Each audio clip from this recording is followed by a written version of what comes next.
Hello friends, welcome to Monal classes. दोस्तों, हम लोग सेशन के अंतर्गत सफ़र संविधान को लेकर चल रहे हैं और इसके अंतर्गत हम लोग पढ़ते पढ़ते आ चुके हैं और आज हम लोग पढ़ने वाले हैं अनुच्छेद 25 से लेकर 28 तक पढ़ेंगे। इससे पीछे जो भी हम लोग पढ़े हैं उसको एक नज़र देख लेते हैं, कहाँ से कहाँ तक कौन कौन सा वो अधिकार होता है वो आपको बताना चाहिए। देखिए, अनुच्छेद अगर 14 से लेकर 18 तक की बात करें तो इसको हम लोग समानता का अधिकार बोलते हैं और इसमें आप कहीं ना कहीं देखेंगे तो समानता की, सबके समानता, सबके हित की बात कही गई है। चाहे छोटा कास्ट हो चाहे बड़ा कास्ट हो, सबके समान अधिकार की इसमें बात करता है। आप खुद बताइए कि 14 में किसका अधिकार बताया गया है? विधि के समक्ष, अर्थात सबके लिए कानून बराबर होगा, अर्थात तो उसमें भी सबके लिए समान अधिकार की बात हो रहा है। अगर आप 15 देखेंगे तो 15 में क्या है? जाति, धर्म और लिंग। जाति, धर्म और लिंग के आधार पर किसी के साथ भेदभाव नहीं होगा, उसमें भी समानता का अधिकार है। इसके बाद 16 में आप क्या कह सकते हैं? लोक नियोजन, अर्थात सबको नौकरियों में सबके लिए बराबर प्रावधान है छूट की, है ना, तो उसको लोक नियोजन कहा गया है। 17 में क्या कहा गया है? अस्पृश्यता, अर्थात छुआछूत का अंत, अर्थात कहीं नहीं कि वहाँ भी समानता की बात है, सबको समान भाव से देखिए, वहाँ भी समानता की बात हो रही है। 18 में क्या है? उपाधियों का अंत। आप कोई भी उपाधि अपने पिता का आप नहीं ले सकते हैं, उपाधियों का अंत किया गया है। कहीं ना कहीं 14 से लेकर 18 तक देखेंगे तो समानता का अधिकार बता रहा है ना।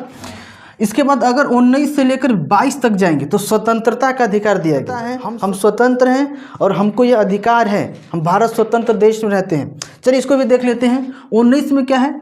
19 समझ लीजिए कि संविधान का रीढ़ कहा गया है। इसमें बहुत सारे अधिकार दिए हैं, बाहर घूम सकते हैं, विदेश भ्रमण कर सकते हैं, या सभा करने का, झंडा फहराने की आज़ादी, बहुत सारी इसमें आज़ादी दी गई है। तो मोटी मोटा के लिए ये संविधान का रीढ़ माना जाता है। अब 20 में आइए, 20 में क्या बोला गया है? एक सजा, हाँ, एक अपराध एक सजा, अर्थात अपराध संबंधित कानून बनाए गए हैं, अर्थात एक अपराध करेंगे आपको एक सजा मिलेगी। उसके लिए स्वतंत्रता बनाया गया है कि हमने जितना किया हमको उतना मिलेगा, ठीक है। इसके बाद 21 की बात करेंगे तो प्राण एवं दैहिक स्वतंत्रता, अर्थात हमारा प्राण एवं दैहिक स्वतंत्रता है, ये हमसे कोई नहीं छीन सकता है, यहाँ तक कि संविधान भी नहीं छीन सकता है। बस राष्ट्रीय आपातकालीन के समय ऐसा हो सकता है, बट उससे पहले कोई नहीं छीन सकता है, वो भी हमारा स्वतंत्रता है। अगर 22 की बात करेंगे तो गिरफ्तारी से संबंधित, मतलब गिरफ्तारी से संबंधित जो भी कानून बनाए गए हैं, एक अपराध एक सजा, इस प्रकार से हमको जो भी गिरफ्तारी किया जाएगा उससे रिलेटेड कौन सा नियम कानून है इसे में बताया गया, तो ये भी आपको स्वतंत्रता संबंधित है। और आपको हम पिछले वीडियो में बताए हैं 23-24 शोषण के विरुद्ध। 23 में ये बताया गया है आप किसी के साथ तस्करी नहीं कर सकते हैं, किसी बच्चे को, या किसी के साथ दुर्व्यवहार नहीं कर सकते हैं। आपको 24 में बताया गया 14 वर्ष से कम उम्र के बच्चे के साथ आप शोषण नहीं कर सकते हैं, उसको बलात्कार नहीं करा सकते हैं। ये सारा कानून आपको शोषण के विरुद्ध है। और आज के वीडियो में हम लोग पढ़ेंगे 25 से लेकर 28, 25 से लेकर 28 तक आपको धर्म संबंधी स्वतंत्रता दिया गया है। धर्म से रिलेटेड क्या क्या बातें हैं आज हम लोग डीपली से जानने का प्रयास करेंगे। तो आइए हम लोग शुरुआत करते हैं। देखिए, अनुच्छेद 25 क्या कहता है? अनुच्छेद 25 कहता है अंतःकरण, अर्थात व्यक्तिगत। अब ये अंतःकरण है क्या, थोड़ा समझ लेते हैं। देखिए, हमारे देश के अंदर संविधान हमको यह पूरी आज़ादी देती है, हम किसी भी धर्म को मान सकते हैं, हम किसी भी धर्म को सम्मान कर सकते हैं। ये कोई ज़रूरी नहीं है कि हम हिंदू धर्म में हैं, सपोज करिए, तो मुस्लिम धर्म को मानेंगे तो हिंदू धर्म को छोड़ना पड़ेगा, ऐसा भी नहीं है। आप हिंदू धर्म में रहते हुए भी मुसलमान धर्म का सम्मान कर सकते हैं, क्रिश्चियन धर्म का सम्मान कर सकते हैं। यह आपको आज़ादी देता है और हमारे देश की खूबसूरती है। आप लोग अक्सर देखे होंगे, कोई भी व्यक्ति अगर मस्जिद के सामने हिंदू जाता है सर नवा लेता है, अगर मान लो कि मुसलमान भी बहुत सारे अच्छे देखे होंगे, वो भी मंदिर के सामने आते हो तो सर झुका लेते हैं। ये हमारे देश में ऐसा केवल मिल सकता है, केवल भारत के ही अंदर ऐसी खूबसूरती देखी जाती है और दुनिया के किसी कोने में ऐसा नहीं देख सकते हैं, क्योंकि हमारी संस्कृति ऐसा बनाया गया है, इज्जत करें, सबको हम एक दृष्टि से देखें। यह आपका अनुच्छेद 25 यही कहता है कि आप कोई भी धर्म मानते हो, आप किसी भी धर्म में आस्था रख सकते हैं, आप किसी भी धर्म को मान सकते हैं।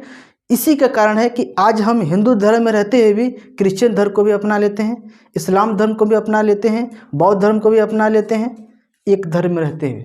देखिए, आपका हिंदू धर्म नहीं खत्म होगा, ये आपकी नागरिकता नहीं है कि आप इंग्लैंड का नागरिकता लिए तो भारत की नागरिकता खत्म, नागरिकता नहीं है।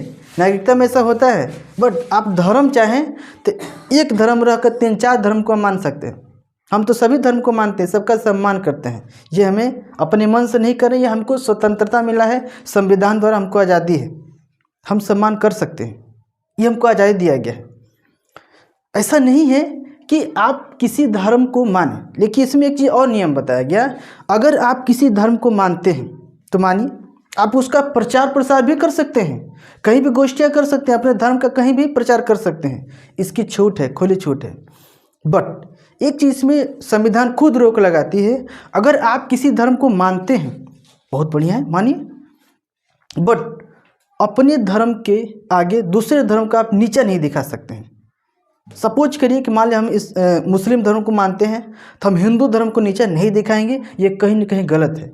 आप धर्म इस प्रकार से मानिए कि किसी की भावनाओं को आप आहत न करें, किसी की भावनाओं को आप ठेस न पहुंचाएं, आपका वैसा धर्म होना चाहिए। जब आपका धर्म किसी की भावनाओं को आहत करता है, किसी की भावनाओं को ठेस पहुंचाता है, वो धर्म नहीं है, वह एक गलत चीज़ है, कुरीतियाँ हैं। आपका धर्म किसी को कष्ट नहीं पहुंचा सकता है। अगर कष्ट पहुंचाता है तो आपके अंदर कट्टरपन है, और कट्टरपन किसी धर्म को बढ़ावा नहीं देता है। कोई भी धर्म किसी कट्टरपन को बढ़ावा नहीं देता है। और आज की डेट में लोग के मन में ये चलता है कि इस्लाम धर्म में आतंकवादी बन जाता है, मुस्लिम आतंकवादी होता है कि नहीं? इस चेहरे को बनाया कौन है? सिर्फ पाकिस्तान ने बनाया है, अफ़गानिस्तान ने बनाया है, तालिबान ने बनाया है, क्योंकि वहाँ मैक्सिमम मुस्लिम कंट्री है, वहाँ से लोग ज़्यादा उस प्रकार से आते हैं। तो ऐसा नहीं कि सभी मुसलमान उसमें बुरे हो गए। आज हम क्या करते हैं, आज हम इंडिया के अंदर भी भारत में रहकर यहाँ के मुसलमानों को भी उसी नज़रिए से देखते हैं कि यहाँ का मुस्लिम है तो उसी विचार का होगा, उसी सोच का होगा।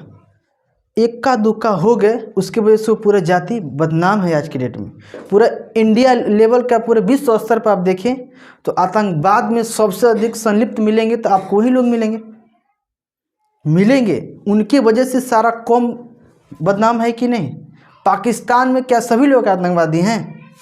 नहीं आतंकवादी हैं, लेकिन वही 2, 4, 10 या 2% बहुत हो गया, समझ लो 5%, वहीं 2, 4, 5% की वजह से पूरा देश आतंकवादी घोषित हो रहा है पाकिस्तान।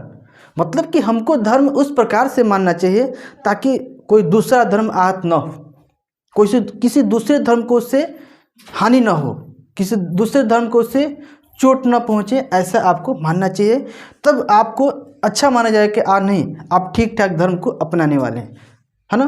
तो ये अनुच्छेद 25 यही कहता है आप कोई भी धर्म मान सकते हैं, किसी भी धर्म में आस्था रख सकते हैं, आपको स्वतंत्रता है, बट आप दूसरे धर्म का अनादर नहीं करेंगे, आप दूसरे धर्म का तिरस्कार नहीं करेंगे, आप दूसरे धर्म को नीचा नहीं दिखाएंगे। अगर आप दूसरे धर्म को नीचा दिखाते हैं तो यह एक अपराध है, यह अपराध माना जाएगा। मान लीजिए कि हम हिंदू धर्म है, अगर क्रिश्चियन धर्म को नीचा दिखाएं कि हमारा हिंदू धर्म बहुत सनातन धर्म, दुनिया में सबसे पुराना धर्म है, सबसे अच्छा धर्म है, और कहें क्रिश्चियन बहुत कट्टर होते हैं, मुस्लिम कहें बहुत कट्टर होते हैं, तो कहीं ना कहीं हम गलत कर रहे हैं। हम अपने धर्म का प्रचार प्रसार कर सकते हैं, विशेषता का गुणगान कर सकते हैं, लेकिन दूसरे धर्म को नीचा नहीं दिखाएंगे, ये गलत है। और आजकल आप लोग देख रहे हैं अक्सर ऐसा होता है, कहीं भी कुछ धर्म को टारगेट लोग करते हैं कि हमारा ये धर्म अच्छा है, ये धर्म बुरा है, इसमें ऐसे लोग हैं। ऐसे लोग नहीं है।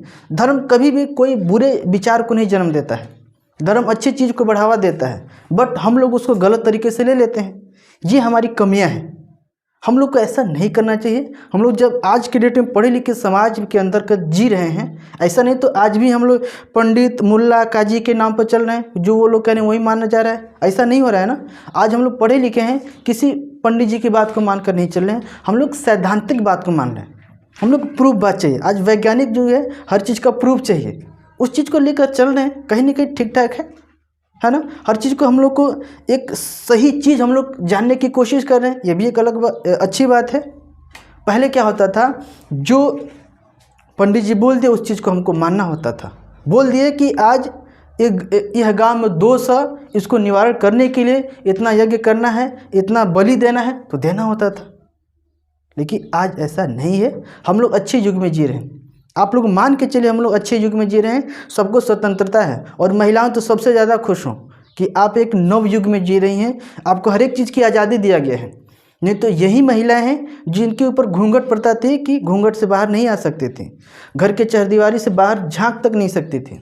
आज देखिए खुलेआम बैठ कर पढ़ रही हैं आप लोग किसी कंपटीशन के लिए फॉर्म भर सकती हैं, नौकरी कर सकती हैं, कहीं भी खुलेआम आ सकती हैं, जा सकती हैं। इतना आज़ादी है कि नहीं? लेकिन उससे पहले था, आप हिस्ट्री को उठा के देखिएगा, सती प्रथा था, विधवा विवाह था। अरे कुछ नहीं, विधवाओं का क्या ज़िंदगी था, आप लोग हिस्ट्री में पढ़े, आप लोग जानती होंगी कैसे घुट घुट के जीती थी। तो हम कह सकते हैं हम आज अच्छे युग में जी रहे हैं, इसको बुरा युग मत कहिए, अच्छे युग में जी रहे हैं, क्योंकि आपको हर एक चीज़ की आज़ादी मिल रही है। आप अपने हक के लिए लड़ सकते हैं, आवाज़ उठा सकते हैं। और आज सबसे बड़ा ब्रह्मास्त्र मिल गया सोशल मीडिया। इसके माध्यम से तो हम कहाँ से कहाँ तक सरकार की ईंट से ईंट बजा सकते हैं, सोशल मीडिया के माध्यम से। ऐसी व्यवस्थाएं हमारे पास ब्रह्मास्त्र हैं हाथ में, लेकिन आप सही होना चाहिए, ठीक ना। तो यहाँ तक समझ में आएगा ना। 25 क्या कहता है? अंतःकरण अर्थात व्यक्तिगत, हमको व्यक्तिगत आज़ादी, हम किसी धर्म को मान सकते हैं। अंतःकरण व्यक्तिगत मतलब व्यक्तिगत हमको आज़ादी है, हम किसी भी धर्म को मान भी सकते हैं, नहीं भी मान सकते हैं, बट किसी धर्म का हम तिरस्कार नहीं कर सकते हैं। अगर तिरस्कार करते हैं ये गलत है, और उस पर हमको चाहेगा तो सरकार एक्शन ले सकती है। आप कहीं ना कहीं अनुच्छेद 25 का क्या करें, उल्लंघन कर रहे हैं अगर ऐसा करते हैं तो। ठीक, क्लियर हुआ।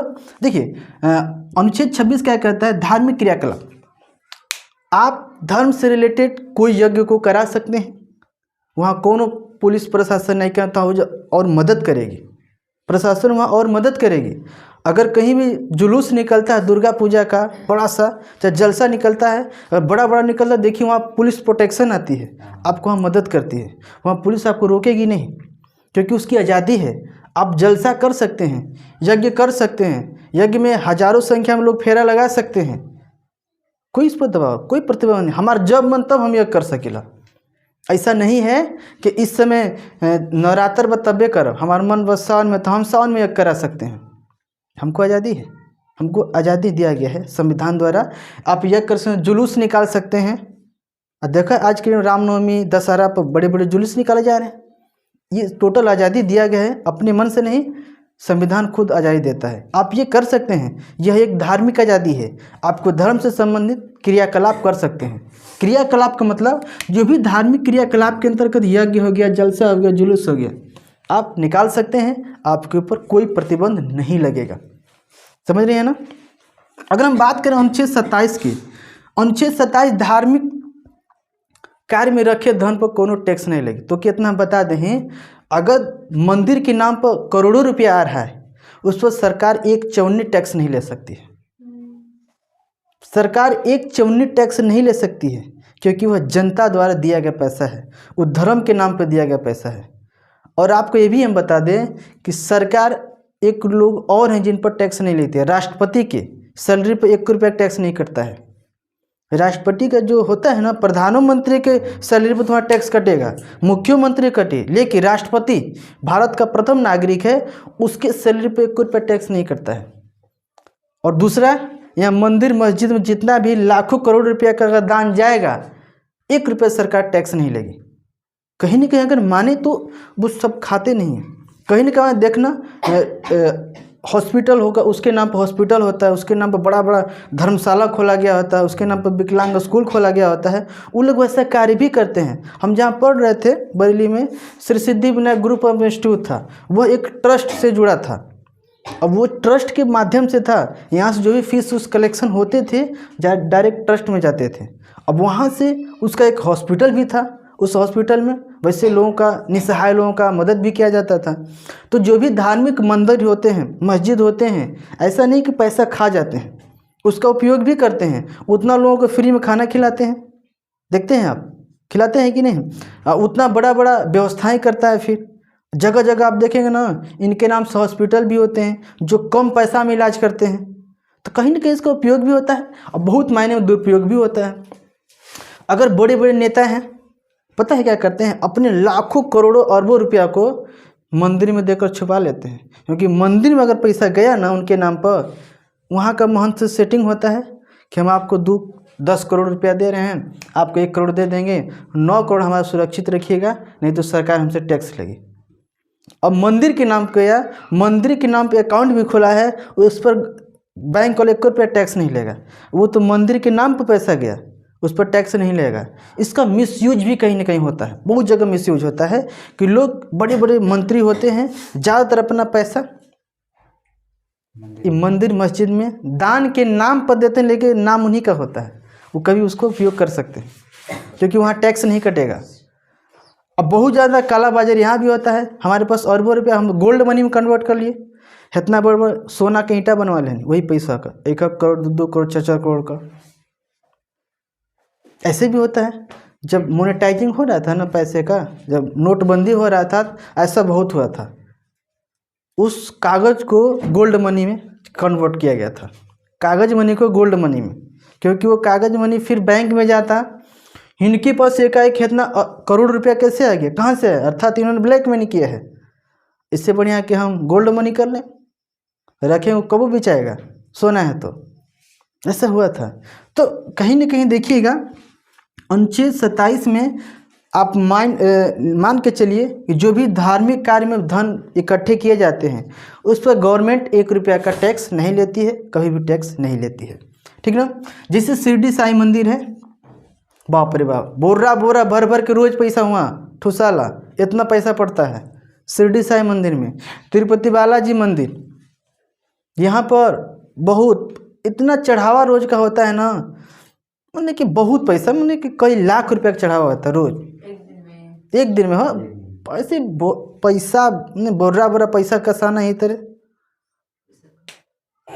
अब वो सारा पैसा कहाँ जाएगा, ट्रस्ट के नाम पर जाएगा। अब उसका जो भी काम करना हो करना हो, इतना इन पर चढ़ावा होता है। बहुत भारत में सबसे चर्चित मंदिर है शिरडी का साईं मंदिर, तिरुपति बालाजी मंदिर, ऐसे तो बहुत सारे मंदिर हैं। ये तो एका दुक्का उदाहरण दिए आपको। यहाँ भर भर के पैसा लोग अरे एक लोग उद्योगपति के ना गोड़ धोने 2 लाख रुपया दे के, गोड़ धोने 50,000 रुपया दे के, एक लोग इतना कर रहे हैं। अब वहाँ बड़े बड़े उद्योगपति ही जाते हैं। हेजा साईं बाबा का मंदिर तिरुपति, बड़े बड़े प्लेयर सचिन तेंदुलकर, राहुल द्रविड़, कौन कौन बहुत बड़े बड़े लोग जाते हैं। यहाँ पर सेलिब्रिटीज़ भी जाते हैं। लजाते रहे तो अपने सेलिब्रिटी इज्जत के नाम पर दिए तो 1-2 लाख दे देंगे जा, तो उससे पैसा 1 करोड़ मत दो, कोई दिक्कत नहीं है। आप भी घूमने जा सकते हैं। हम आपको बोले हैं कि एक पर्सनालिटी के आधार पर लोग पैसा देते हैं, आप जाइए 1 रुपया मत दीजिए, कोई दिक्कत नहीं है, आप भी दर्शन कर सकते हैं। लेकिन हमारे बताने का मेन मकसद ये था, ये जो मंदिर हैं इन पर बहुत ज़्यादा चढ़ावा आता है, लेकिन इससे टैक्स 1 रुपया नहीं सरकार लेती है, क्योंकि धार्मिक कार्यों से पैसा आया है, इसलिए इस पर टैक्स नहीं लगेगा। अनुच्छेद 28 ये कहता है, अगर सरकारी पैसा किसी संस्था में दिया जा रहा है, किसी स्कूल में दिया जा रहा है, अगर सरकारी लोग वहाँ नियुक्त करके आ रहे हैं, सरकारी पैसा उनको सैलरी दिया जा रहा है, तो आप वहाँ पर कोई भी धार्मिक पढ़ाई नहीं कर सकते, कोई भी धार्मिक पढ़ाई वहाँ पर नहीं करा सकते हैं। जैसे मान लीजिए कोई अगर स्कूल में आ रहा है तो आप किसी भी स्कूल, सरकारी स्कूल के अंदर हिंदू धर्म को नहीं पढ़ा सकते हैं, किसी मुस्लिम धर्म को नहीं पढ़ा सकते हैं। अगर आप ऐसा करते हैं अर्थात देश को भड़काने का काम करते हैं, आप कहीं ना कहीं देश विरोधी काम कर रहे हैं। आप धर्म का पढ़ाई नहीं होना चाहिए। समाज कैसे सुधरे, सामाजिक स्तर पर पढ़ाई हो जो सभी के लिए बराबर हो। हम हिंदू धर्म के लिए पढ़ रहे हैं, हिंदू धर्म को पढ़ रहे हैं, उसी में मुस्लिम धर्म वाला भी पढ़ता है, तो क्या वो नहीं पढ़ेगा? अब उसके मन में तो विरोध पैदा हो रहा है ना, हो रहा है कि नहीं, कहीं ना कहीं खाई बन रहा है। तो पढ़ाई ऐसा हो जो धर्म से परे हो, जो सबके लिए बराबर हो। इसलिए आया physics, chemistry, biology, math, social science, किसी को विरोध ही नहीं है। पहले तो पांडित्य की पढ़ाई होती थी, लेकिन अब कोई भी जाति पढ़ो, सबको पढ़ना है। इसलिए ऐसे शिक्षा को लाया गया भारत के अंदर कि हम लोग वैसे शिक्षा पढ़ते हैं जो अत्याधुनिक हो, वैज्ञानिक पढ़ाई हो। तो हम लोग आज के डेट में वैज्ञानिक पढ़ाई करते हैं, आध्यात्मिक पढ़ाई बंद हो चुकी है। पहले आध्यात्मिक पढ़ाई होती थी कि हम लोग योग के माध्यम से, हम लोग पूजा के माध्यम से ईश्वर को प्राप्त कैसे कर सकते हैं, अपनी आत्मा को परमात्मा में कैसे मिला सकते हैं, ईश्वर को प्राप्त कैसे किया जा सकता है, उनके लिए कौन कौन सी विधियाँ हैं, कौन कौन सी उपवास की विधियाँ हैं, ये टोटल पढ़ाई होती थी पहले। लेकिन आज हमारा दुनिया बदल रहा है, सारा दुनिया विज्ञान की ओर भाग रहा है, तो हम केवल अध्यात्म को पकड़े रहेंगे तो उससे पीछे हो जाएंगे। इसलिए ज़रूरी था कि हम लोग पढ़ाई के डायरेक्शन को चेंज करें और सही डायरेक्शन में चलें। दुनिया जिस डायरेक्शन में जा रहा है हम भी उसी डायरेक्शन में चलें, नहीं तो इस भागती दौड़ती दुनिया के साथ अगर हम कदम से कदम नहीं मिला के चले तो लोग कुचल कर निकल जाएंगे, तुम वहीं का वहीं रह जाओगे। इसलिए दुनिया के साथ चलने का प्रयास करना चाहिए। और आज दो चीज़ को लेकर लोग बहुत कंट्रोवर्सी करते हैं, बहुत माने कि झगड़ा झुरी करते हैं, मदरसा और एक संस्कृत स्कूल। भारत में बहुत है, लेकिन बनारस में देख लो संपूर्णानंद संस्कृत विश्वविद्यालय है, नाम सुनेंगे, संपूर्णानंद संस्कृत विश्वविद्यालय है। संपूर्णानंद संस्कृत विश्वविद्यालय के अंदर हम संस्कृत भाषा की पढ़ाई होती है, न कि हिंदू धर्म की पढ़ाई होती है, न कि सनातन धर्म की पढ़ाई होती है।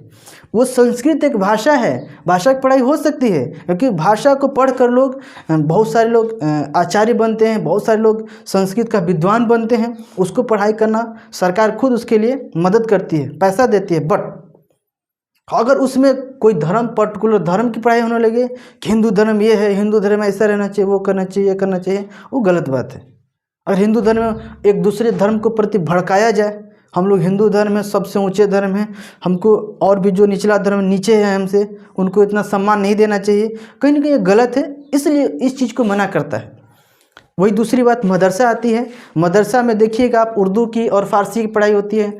मदरसा भले बदनाम लोग हो गए हैं, कुछ कुछ हैं, उससे कुछ हुआ भी है तब बदनाम हुआ है कि उसमें मुस्लिम धर्म पढ़ाया जाता है। नहीं, मदरसा में सरकारी स्कूल का पैसा आता है, उसमें सरकारी नियुक्ति होती है, उनके लिए वैकेंसी आती है, उसमें आपको ज़्यादा उर्दू की पढ़ाई होगी, आपको फारसी की पढ़ाई होगी, ज़्यादातर यही पढ़ाई होती है। उसमें विषय को पढ़ाया जाता है, उर्दू विषय है, फारसी विषय है, उसको एक भाषा है, हम लोग भाषा को पढ़ रहे हैं, वहाँ न के धर्म को पढ़ाया जा रहा है, ठीक ना। वहाँ को भाषा को पढ़ाने के लिए आज़ादी है, पढ़ा सकते हैं, कोई दिक्कत नहीं है। इसके लिए तो खुद ये अनुच्छेद 28 आपको सहायता कर रहा है, इसके लिए तो पैसा भी देता है। वहाँ पर पैसा आता है बच्चों के लिए, खाने पीने के लिए पैसा आता है, ड्रेस के लिए सब कुछ पैसा आता है, जिससे इस ये मिडिल स्कूल में पैसा आता है ना, तो सब कुछ उसी तरह से आता है। तो ये कहने का मतलब कहीं ना कहीं अगर हम देखें 25 से लेकर 28 तक, एक बार फिर से देख लीजिएगा, 25 में क्या बताया गया, अंतःकरण, अर्थात हमको व्यक्तिगत धर्म मानने की आज़ादी है, हम किसी भी धर्म का सम्मान कर सकते हैं, हम किसी भी धर्म को मान सकते हैं, अपने धर्म का प्रचार प्रसार कर सकते हैं।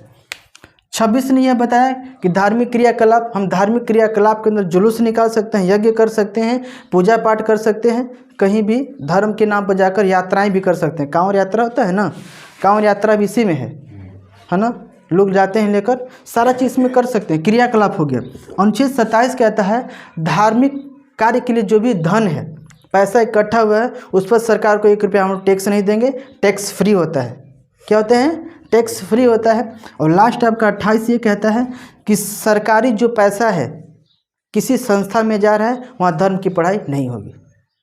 तो यहाँ से यहाँ तक आपको 25 से लेकर 28 तक धर्म की स्वतंत्रता है ना, धार्मिक संबंधी जो भी स्वतंत्रता है इसमें बताया गया है। तो यहाँ तक आपको क्लियर हुआ ना। तो बस आज की वीडियो में बस इतना ही, मिलेंगे नेक्स्ट वीडियो में, तब तक के लिए जय हिंद।